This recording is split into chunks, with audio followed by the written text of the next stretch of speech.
লেখা কবিতা বিচিত্র স্বাদ। আমি যখন পাঠশালাতে যাই, আমাদের এই বাড়ির গলি দিয়ে 10টা বেলায় রোজ দেখতে পাই ফেরিওয়ালা যাচ্ছে ফেরি নিয়ে।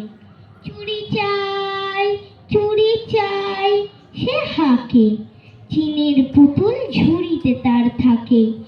যায় সে চলে যে পথে তার খুশি, যখন খুশি খাই সে বাড়ি গিয়ে। 10টা বাজে, 10:30 বাজে, নাইকো তারা, হয় বা পাছে দেরি। ইচ্ছে করে সেলেট ফেলে দিয়ে অমনি করে বেড়ায় নিয়ে ফেরি। আমি যখন হাতে মেখে কালি ঘরে ফিরি 4:30 বাজে। কোদাল নিয়ে মাটি কোপায় মালি বাবুদের ওই ফুল বাগানের মাঝে।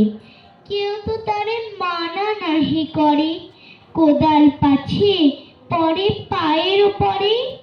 গায়ে মাথায় লাগছে কত ধুলো, কেউ তো এসে বকে না তার কাজে। মা তারে তো পরায় না সাফ জামা, ধুয়ে দিতে চায় না ধুলো বালি। ইচ্ছে করে আমি হতেন যদি বাবুদের ওই ফুল বাগানের মালি। একটু বেশি রাত না হতে হতে মা আমারে ঘুম পাড়াতে চায়।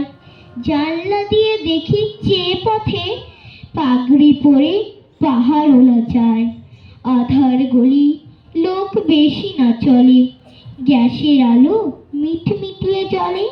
লণ্ঠনটি ঝুলিয়ে নিয়ে হাতে দাঁড়িয়ে থাকে বাড়ির দরজায়।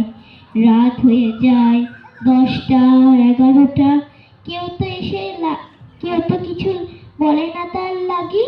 ইচ্ছে করে পাহাড়ওয়ালা হয়ে গলির ধারে আপন মনে জাগি। নমস্কার।